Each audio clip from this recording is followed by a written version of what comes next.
kita dipapah oleh orang, kita dibawa, kita tidak bergerak lagi, kita dimandikan, yang biasa kita mandi sendiri kita dimandikan, kemudian kita dibungkus dengan kain dan kita diberikan gelar mayyit.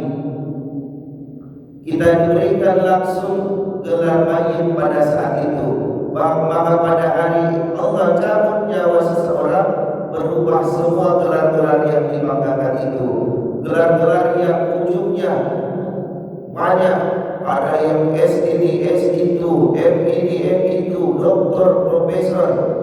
Pada saat Allah cabut nyawa itu, Allah cabut nikmat itu, berubah semua gelarnya menjadi mayyit.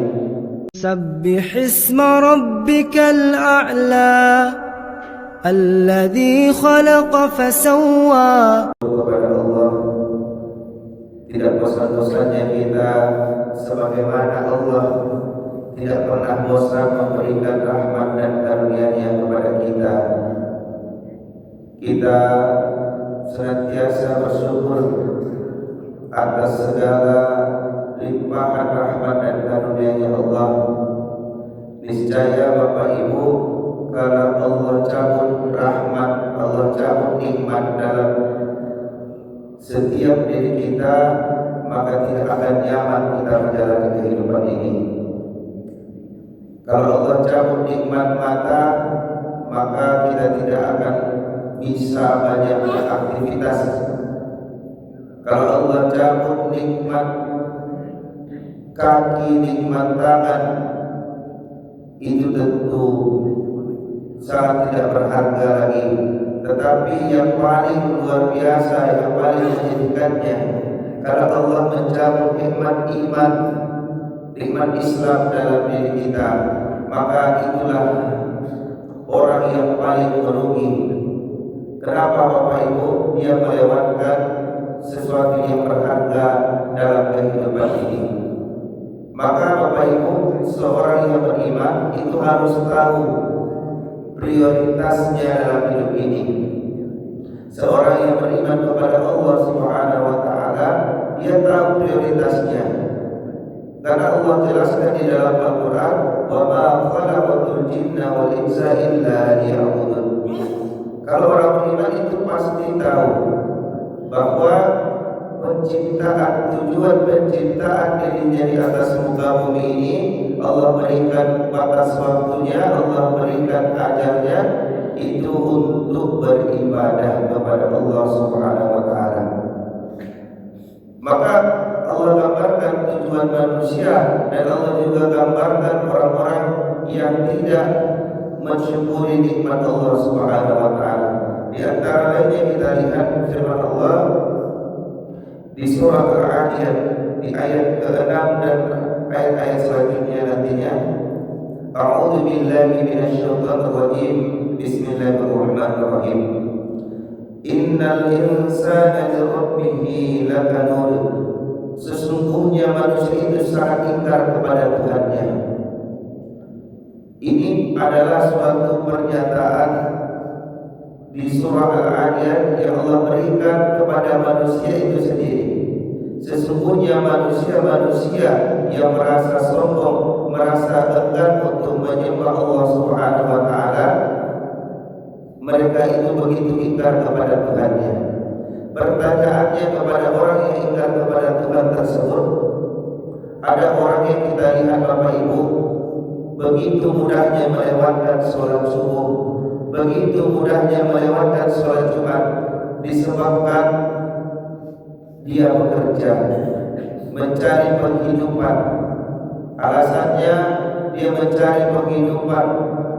Mohon maaf, ada yang sopir, ada yang tukang, ada yang pekerjaan-pekerjaannya mungkin padat pada waktu-waktu tersebut. Beralasan dia tidak bisa melaksanakan sholat atau malas melaksanakan sholat pada saat itu. Maka Allah ingatkan bahwa manusia itu sangat ingkar kepada Tuhan. Apa yang dia ingkarkan? Bahwa nafas yang Allah beri, yang dia hirup setiap harinya itu pemberian Allah. Nikmat mata, tangan dan seluruh tubuhnya itu dari Allah.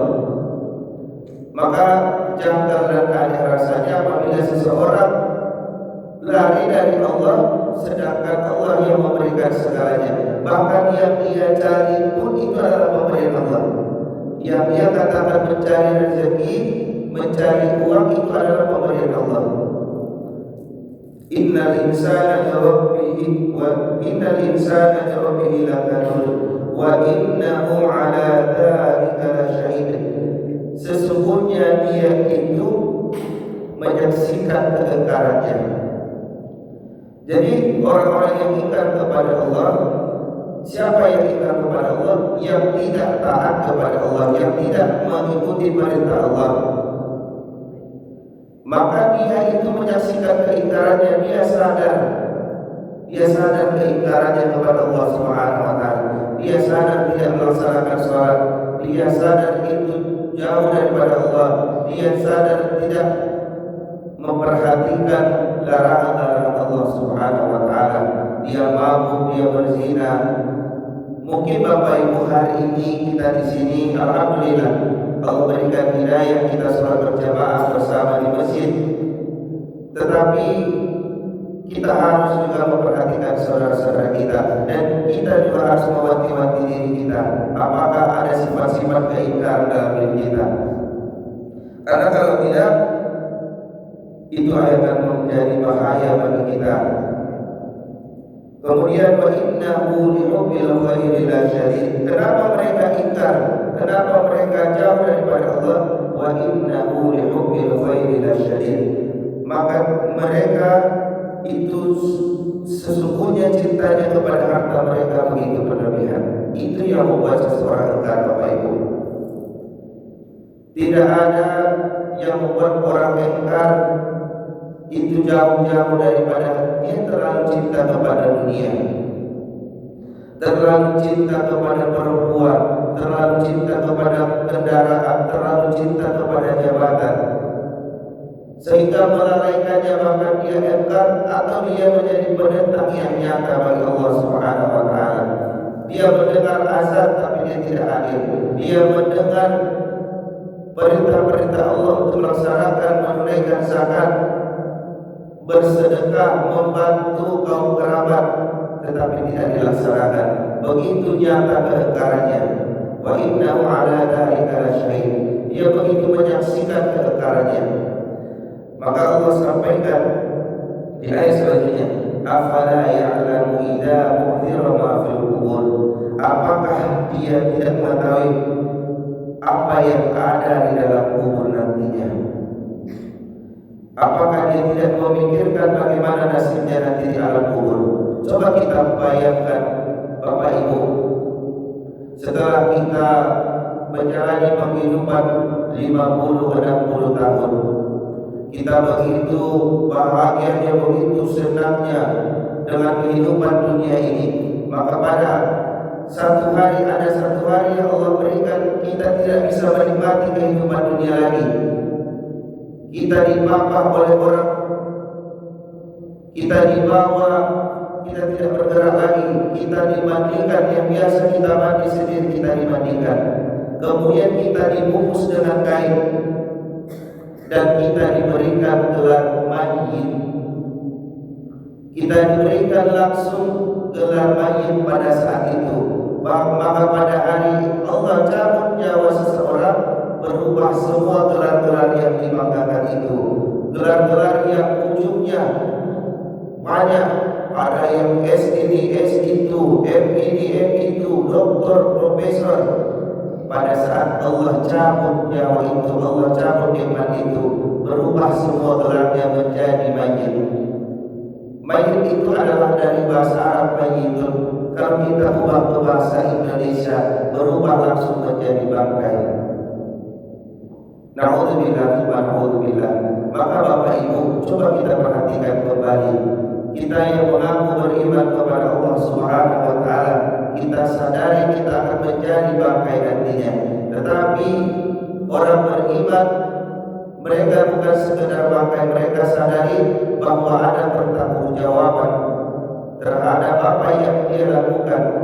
Wa husila ma fi sudur, dan ditampakkan setelah kematian nanti dia dibangkitkan dalam kubur, maka wahusila ma fi sudur, ditampakkan apa yang ada di dalam dadanya, apakah keingkaran atau ketaatan kepada Allah Subhanahu wa taala. Jelas nanti Bapak Ibu, setelah kematian maka Allah menampakkan apa yang ada di dalam hatinya. Inna rabbahum bihim yawma idzin lakhabir. Pada saat itu Allah begitu teliti kepada manusia. Tidak ada sedikit pun yang luput daripada perhitungan Allah Subhanahu wa taala. Kemudian di surah Ghafir ayat 46 Allah sampaikan, Bismillahirrahmanirrahim, An-nar yu'raduna 'alaiha uduwan wal 'ashiyah. Maka pada saat hari itu mereka masuk ke dalam kubur, orang yang ingkar tadi kepada Allah Subhanahu wa taala, Allah sampaikan an-naru yu'raduna. Maka pada saat itu ditampakkan kepada mereka neraka pada pagi dan sore. Baru masuk ke dalam kubur itu Bapak Ibu, maka Allah tampakkan bagi orang-orang yang ingkar itu, Allah tampakkan neraka. Bapak Ibu yang kami muliakan, penantian di alam kubur itu begitu lama, dan tetapi setiap harinya pada pagi dan petang ditampakkan bagaimana neraka itu akan membakar setiap daging, setiap sendi-sendi orang yang ingkar kepada Allah Subhanahu wa taala. Maka Bapak Ibu, tentu kita tidak menginginkan hal yang seperti itu. Kita tidak menginginkan bahwa kita menjadi manusia-manusia yang ingkar kepada Allah Subhanahu wa taala. Kalau ada orang yang mengatakan bahwa dia orang cerdas tetapi tidak memahami bahwa dia akan kembali kepada Allah, dia hanyalah sebagai hamba Allah, maka dia belum dikatakan cerdas. Karena orang yang cerdas dia menyadari, dia mempersiapkan hari setelah kehidupan yang ada di dunia ini. Kalau hanya mempersiapkan kehidupan dunia, maka semua orang itu bisa juga mempersiapkannya. Tetapi untuk mempersiapkan akhirat belum tentu semua mau. Bapak Ibu yang kami muliakan, selanjutnya Allah ingatkan lagi di surah At-Takatsur, Alhaakumut takatsur, bermegah-megahan telah melalaikan kamu. Jadi Bapak Ibu diingatkan kembali tadi di surah Adiyat, diingatkan bahwa manusia sangat cinta kepada hartanya. Kemudian alhaakumut takatsur, bermegah-megahan telah melalaikan kamu. Hatta zurtumul maqabir, sampai kalian itu masuk ke dalam kubur. Jadi Allah sampaikan dalam ayat ini, ada beberapa manusia yang mereka baru menyadari kelalaian mereka, keingkaran mereka itu setelah sampai ke dalam kubur. Dan apabila sudah masuk ke dalam kubur, itu tidak ada lagi manfaat, tidak ada lagi gunanya. Hanya akan menerima amalnya. Kalau amalnya sedikit, maka Allah tampakkan neraka yang begitu pedih. Tetapi kalau amalnya cukup, amalnya lebih, sudah amal sholihan fil hayatid dunya, dia melakukan amal soleh dalam kehidupan dunia, maka Allah tunjukkan kesenangan. Allah berikan dia illiyin, yaitu catatan kebaikan. Dan hatinya di dalam kubur itu Bapak Ibu menunggu di hari berbangkit nanti, hatinya begitu senang, kuburannya begitu bercahaya. Maka Bapak Ibu, Allah berikan pilihan dalam hidup kita. Allah sudah tampakkan jelas bagaimana akibatul lil muttaqin, bagaimana akibat akhir daripada orang-orang yang bertakwa, dan bagaimana akibat daripada orang-orang yang kufur, orang yang ingkar kepada Allah Subhanahu wa taala. Maka Bapak Ibu, kami tidak bosan mengajak kami dan juga kita semua, mari benar-benar kita mendekatkan diri kepada Allah Subhanahu wa taala. Tidak ada satupun ayat yang mengatakan bahwa kita tidak boleh mencintai atau memiliki dunia. Boleh Bapak Ibu, tapi Allah ingatkan, wa innahu lihubbil khairi lasyadid. Jangan sampai kita mencintai dunia berlebih-lebihan. Kita boleh mencintai anak kita, tapi kita kembalikan kepada Allah. Saya cinta anak saya karena Allah, karena Allah menitipkan amanah kepada saya. Saya cinta kepada harta saya karena harta ini akan mengantarkan saya kepada Allah Subhanahu wa taala. Karena kendaraan Bapak Ibu, mobil Ibu, mobil Bapak itu bisa membawa kita ke masjid. Maka itulah yang harus kita hadirkan dalam hidup kita. Harta kita bisa kita bersedekah, bisa kita membantu orang lain. Tetapi kalau kita terlalu cinta kepada harta, terlalu cinta kepada kehidupan dunia kita, maka kita akan memegang erat, kita akan susah melepaskannya. Bapak Ibu yang kami muliakan, mudah-mudahan kita senantiasa dibimbing oleh Allah untuk taat setiap harinya. Semakin taat kita dan di puncak ketaatan kita, Bapak Ibu, di puncak ketaatan kita, disitulah Allah panggil kita.